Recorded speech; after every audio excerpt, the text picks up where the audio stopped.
Of Donald Trump's tariffs. It's day one of Donald Trump's tariffs, and the buzzwords have been how India and China.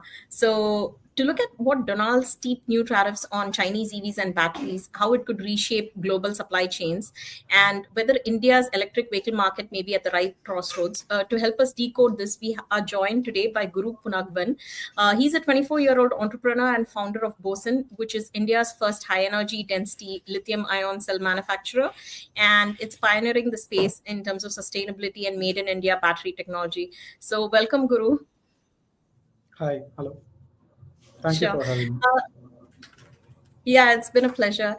Can you tell us, much of India's EV supply chain is dependent on China, right? So with Trump's new tariffs on Chinese EVs and batteries, do you see supply chain shifting, and could India benefit from the realignment? Yeah, so that's true. And with the Make in India policy right now present, I think the same principles of own production and production in-house would be a major boost for us. And comparing us with Chinese products, we look for newer markets. Even Chinese manufacturers will be doing the same thing, and we are now focused on supplying with best quality products, which Indian market is looking forward to. So do you expect Chinese EVs? Do you expect them, given that, there's a block from the US, do you see an intensity in competition in India and other Asian markets? How does your company plan to respond? Yeah, so right now there's lots of intensity from Chinese manufacturers. They are trying to push their products through the Asian markets as of now. However, the edge that we have over Chinese is that our products can deliver good performance in life cycle and the MAH and the sustainable solutions that we provide to our clients. These would be the major points that differs us from China and keeps us over the edge. Right. Earlier in our conversation, you were telling us how much better Indian batteries are in comparison to Chinese batteries. So could you expand on that? Like, what is the shelf life of an Indian battery that you are producing versus what China is producing? Yeah, to take NMC chemistry to the subject, right now the NMC products the Chinese manufacturer are providing are not living up to their expectations. It's only giving around 350 life cycles, 350 to 400. Our cells of NMC chemistry are able to give more than 1,000 life cycles. So that is performance oriented that we are able to give.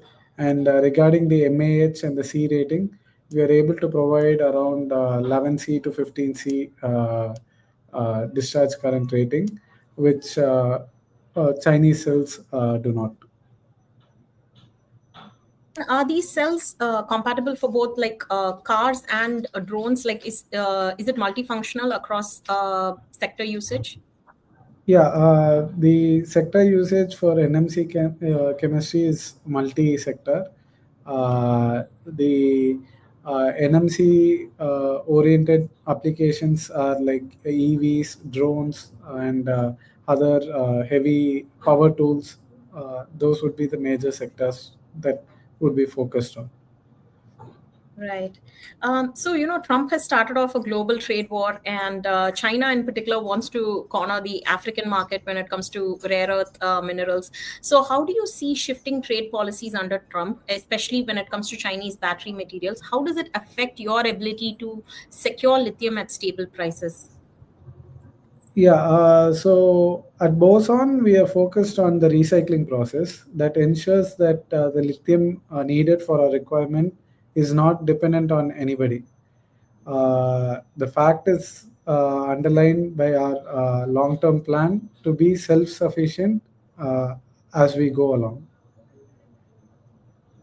So, See, since you're mentioning a circular economy and you want to practice recycling, can you walk us through how you're integrating recycled materials into cell manufacturing? And that too, given you're saying you're not compromising on quality because you say your battery would have 1,000 life cycles versus theirs having only 350 to 400. Can you walk us through that quality versus recycling? Yeah, the process that we take into the recycling from creation of CAM, we ensure that the purity of the material that is used to make CAM is above 99.9%. So there won't be any quality issues coming into the purity of the material that is being used. So the materials that has been extracted from the end of life batteries would be of high purity. So we ensure that in our products. Right. So, Trump has been famous for being pro fossil fuels. He's a big supporter of the oil and gas industry. So, given his pro fossil fuel stance, do you think global EV momentum could slow down? Or do you think Asia, particularly India, can still push ahead with its EV policies regardless of US politics? We believe that Trump's policies are like time limited, and at any point of time they undergo significant changes. So Okay. we are sticking to the Atmanirbhar policies that are India is focused on. So I think that is where we are focusing on right now. Trump's policies differ every time. Yeah. Okay, so Trump's policies differ day by day, and you're not going to have your policy based on his. That's Yeah. interesting. So, do you then see that, like, Trump's ongoing trade war with China, is that like an opportunity for India to become an alternative hub for EV battery manufacturing? Indian products will soon set a benchmark for international markets. India is now becoming a variable market on many fronts, not only in EV, but India has also shown dominance in defense also during the operation of Sindhu, where drones are performed best. So I think that has to be taken into account, saying that uh, the trade war would be a good opportunity for us to develop in-house production and be self-reliant. Right. So, when you're talking of drones, like it's not just India that's being trusted, right? When it comes to defense, it's also Pakistan, and drones are quite cheap when it comes to using that as a point of attack. But when it comes to defending a drone, you would have to invest quite a bit. So that way, does India really stand at an advantage if it's going to be focused on drones? No, we believe that other than only EV market being boost, I think drone market having this significant growth and this significant opportunity right now helps us component manufacturers like us lithium cell manufacturers get a boost in the market and make a self-reliant drone. So this can be implemented in the EV market also. So that is how we see it. Right. And can you give us a split of like who your customers are? Would they be, are you seeing any interest from EV manufacturers, EV vehicle manufacturers, or is it mostly at this point only drones? No, we have taken a call to focus on one sector in the coming year, and that sector we have chosen to be the drone industry. And we are in talks with a few OEMs of EVs, but they're not in any stage of finalization. They are still in talks, but we have focused on high energy density batteries and high discharge current batteries as of now, which cater to drone sectors. Right. So today, then, outside of you, would you say India is then dependent on exports for its lithium battery supply?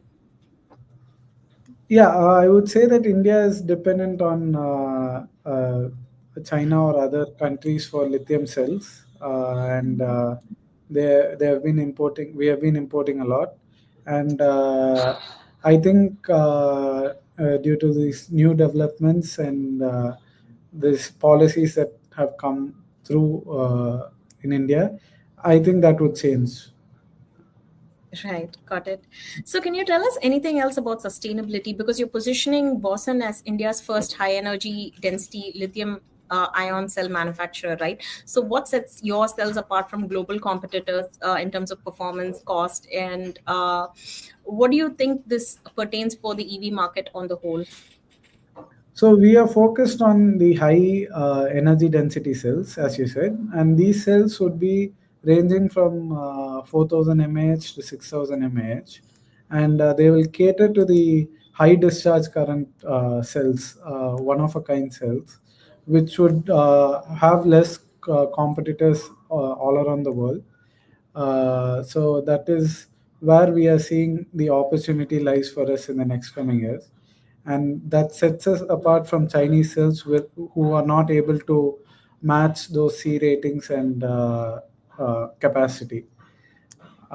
So to be more specific, we are focused on the cell type of 21700 cells, which give around 5500 mAh with a C rating of above 15 C. So that is where we are targeting. Yeah. So you're saying that it's not just industrial or consumer use, but it's also defense usage that your cells Yeah. are capable of. Yeah. Okay, Yeah. got it. Got it. Any closing thoughts on what you feel would be, Trump's moves to reposition the global stage when it comes to trade? Yeah, so my final thoughts on the matter of Trump's policies would be that India is becoming self reliant and self reliable. And as per our government point of view, coming 5 to 10 years, India will shape into a superpower. And I think Boson will be serving India for the cells, yeah, the energy sector. Yeah. Right. Well, that was very positive. Looks like Modi's Make in India campaign is quite successful, at least in some areas, and definitely when it comes to renewable energy and EVs. So, thank you so much for joining us today, and it was a pleasure having you.